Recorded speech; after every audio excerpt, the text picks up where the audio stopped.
It's a complete honor. If you were going out into the world, you're saying, well, who would you like to have as a mentor and a friend who looks like a movie star? You'd probably come up with somebody like Morgan Freeman. Well, imagine that you could meet Morgan Freeman in the skin. And this is our next guest. He's like that to me. He's an incredible mentor, really smart player, brilliant businessman, incredible sales guru, and he trains people all across America to be great speakers too. And amongst the people that he's worked with, I mean, I can tell you who they are, but the thing is, when I mention names like Les Brown and Mark Victor Hansen, if you don't know who they are, then we're wasting our time. You have to Google them, and then you'll go, oh, like that as well. So we're talking about a gentleman whose name is James Dentley, and before we say anything else, you need to see James in action.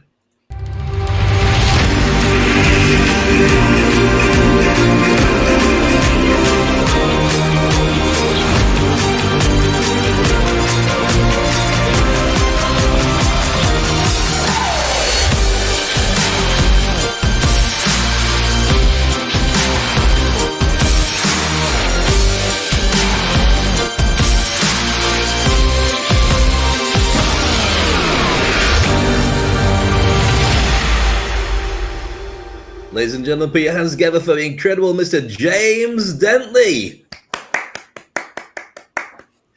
Wow. I tell you what, I don't think until people can see you actually speaking on stage, James, they'll know just how powerful you are. When you start speaking, the whole world just goes, oh, stop. I've got to hear this. And I've watched it happen every time you've spoken. So it's a real honor to have you here on the show. Me and Ernesto are big fans of yours anyway, as well as being friends. How are you? I should start by saying how are you? I'm excited to be here. I was still clapping for that last guy. He looked good, didn't he? Yeah. Today, Ernesto? I was telling him that I envy him that he actually has gone to the hairdresser. I mean, look at me. I'm the one wearing the afro.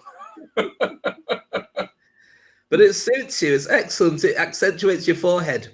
So, James, big question. You've worked with many speakers. You've trained many speakers. You've got classes and schools for making speakers out of people who just are enthusiastic business people. What, in your mind, creates a great speaker? Wow. Well, first of all, I want to say this. I'm honored to be here, and you guys are doing a phenomenal job with your show. I highly recommend it, endorse it. I want everyone to simply share with everyone, because not only do I know the talents and ability of these gentlemen, but I also know their hearts. And I know that they're here to give and to share and to empower and impact and inspire as well.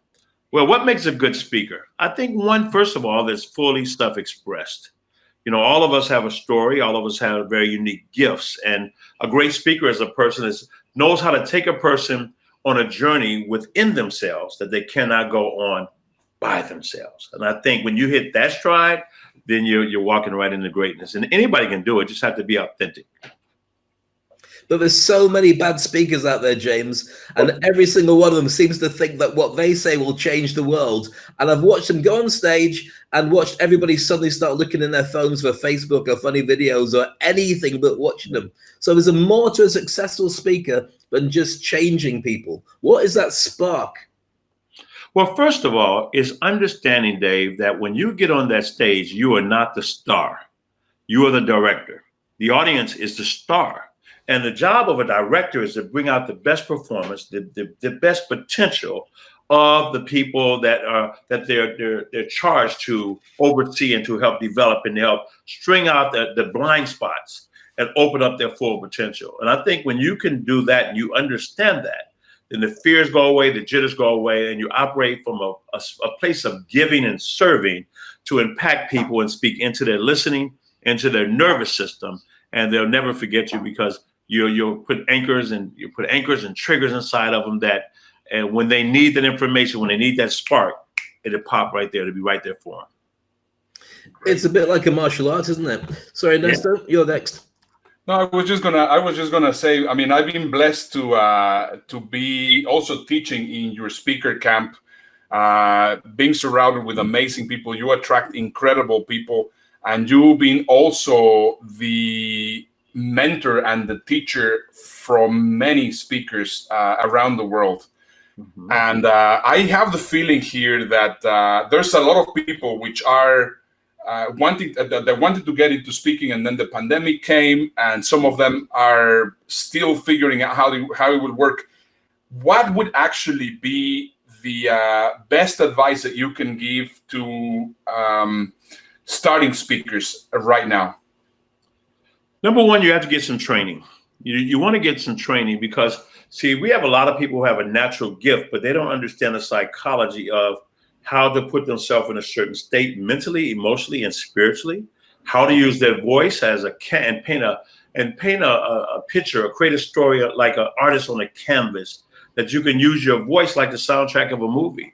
And there's more to it than the words you say, but the energy behind it. And how do you get into that space? Not sometimes, but every single time, and be fully self-expressed and know how to make the connection.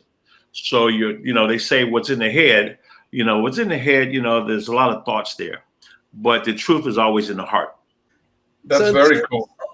In terms of the speaking industry, I mean, it went into lockdown, everybody's in a panic, and we've now started to see people returning to work all around the world. But part of that conditioning is they don't want to get into a packed room with anybody else. So how do you see the speaking industry post-pandemic? Well, first of all, when you change the way you look at things, the things you look at always change.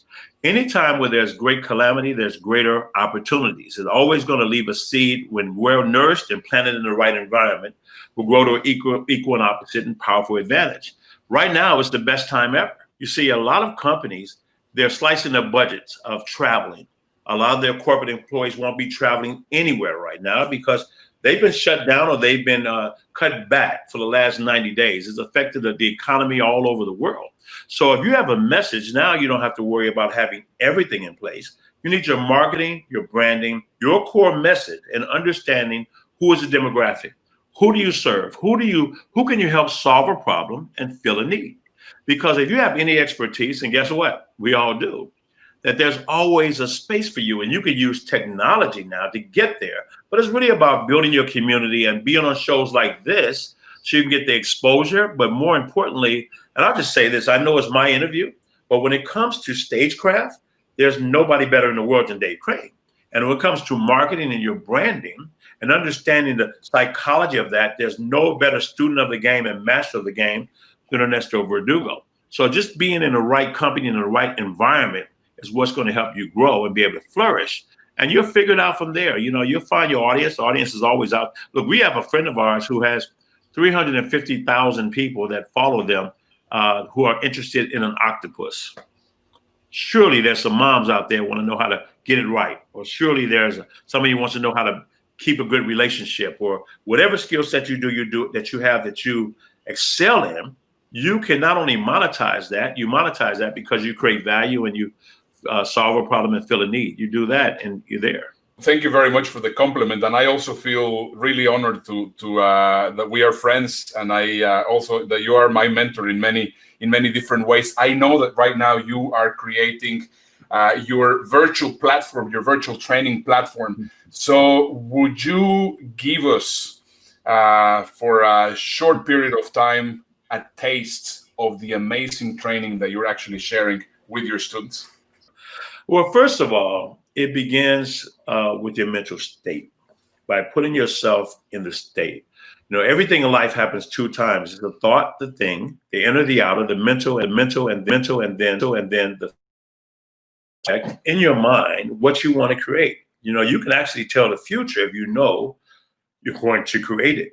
So you have to learn how to use the power of visualization and use your imagination, and you play this whole thing out. Think about an athlete that's running track. Well, they ran a track before they got to the arena. They played the game and they faced their opponent before they got on the basketball court. Even a bride walks down the aisle before she gets to the church. Before she even gets up in the morning, she's walking down in her mind. So first of all, you have to get in a state of mind and know how energy works and how to compress that energy that it will serve you well. The second thing you have to realize that if there's any nervousness or jitters that can serve you tremendously well. But to understand when most people have any fear is because you're thinking about you. And it's never about you. It's about the audience. Remember, you're the director. You're not the star. We worry about if we're going to remember what to say and how are we going to look and how do we sound. Most people don't even like their voice. I didn't like my voice until Les Brown one day. I introduced him. He said, James, that voice, you know how he does it. I said, wow, I got a nice voice, huh? And so you'll get those, you build your confidence as you go through your process. And don't worry about that. But then it's to understand the psychology of it. It's to understand that when you hit that stage, I teach people what to do in their first 30 to 45 seconds. This is your F30 or your F45. F45, the first 45 seconds, how do you capture that audience? Not how do you capture them? How do you keep them? How do you inspire them? Because what you want to do is impact, inspire, distract people, and you want to distract them from the challenges they have going on in their life. And you get a chance to be that vessel. And understanding that your communication skills, well, that's in your currency. That's going to serve you exceptionally well. So when you understand your personality types, then you'll understand the keys to holding an audience, to get a person to want to listen, to be able to speak into their listening. Because we're all different, but in some cases we're all alike. I use 4 personality types, and we all have all 4. I call it the dolphin, the shark, the urchin, and the whale. Well, the shark is a person who's very motivated, very competitive. They're money driven. They're success driven. They love to win. They wear their power clothes. They wear their expensive watches, drive their fancy luxury cars. And they're people that you want on your side because they're going to go through a wall to win. The challenge with them is that they can come off a little bit overwhelming or a little bit like they don't care. They're a little condescending. They don't have a lot of patience. They make decisions fast, hard, and they move quickly towards their goal. Your dolphins. Dolphins love to have fun. Dolphins are very colorful people. They come to everything late. They don't make up their bed every day. Why make it up every day when we're going to jump right back in it? That's their psychology. They have 2 or 3 or 6 junk drawers, and they'll have they have big earrings or big jewelry around their wrists, or maybe they have colors in their hair. They're the life of the party. They're wonderful people, but they're not as organized, and they're never on time. They don't like lectures. A lecture, well, they believe that the mind can handle what the butt can endure. You give them a lecture and they check out. Then you have your urchin. Your urchins are analytical. Your urchins need information. They don't like hype. They don't like things that don't start on time. They're very conservative in dress. If you meet a person and they're in the engineering field, then they're anchored in urchin. Okay, very conservative people, somewhat anal. Sometimes they're stick in the mud, but they can save you a lot because they're process thinkers. They like organization. When they figure it out, nothing stops them. And then you have your whales. Well, your whales are nurturers. They wear earth tones. They like to help people. They don't care that much about the money. They're cause driven. They want to make sure that we're making the world a better place. Now, all of us have all 4 personalities, but we're usually anchored in 1, 2, sometimes 3 of them. The key is to understand what personality trait you have, but then to know what personality trait that you don't have, and how to, with intention, speak the language of someone who doesn't think like you. Now, has anyone ever, you ever met someone or been around someone and you kind of irritate each other? You just don't click. Most of the time, that would be a personality trait. Now, here's the funny thing. Like dolphins and sharks, they make decisions quickly. And your urchins and your whales, they make them slowly. One is of love, and they're very slow and methodical, and they move. The other one needs information, or they're not moving. Now, you can take that whale, and they can be in business with that shark and get along just fine. They can even be married together because one will balance out the other one. Like my grandfather was that shark. My grandmother was like, oh, he didn't mean it. He loves you. And they just smooth each other out. The same thing with the urchin and the dolphin. One's sloppy, one's neat. One loves order, one loves chaos. That's everything. Nobody knows with their filing system but them. They just got it all in their imagination, and they really don't know. But okay. But they're a lot of fun. But one brings out the fun side of the urchin, the stick in the mud. The other brings order to their life. So there's harmony. So when you're speaking, even from the standpoint of your introduction, you want to paint with a broad brush. You want to touch the dolphins, the sharks, the urchins, and the whale. So when I'm speaking, I talk about, look, the power, the impact, of the possibility of what's going to happen in the future, of what you can do, that you can make it happen, that get outside of your head and get inside of your greatness. And I'll talk to the sharks.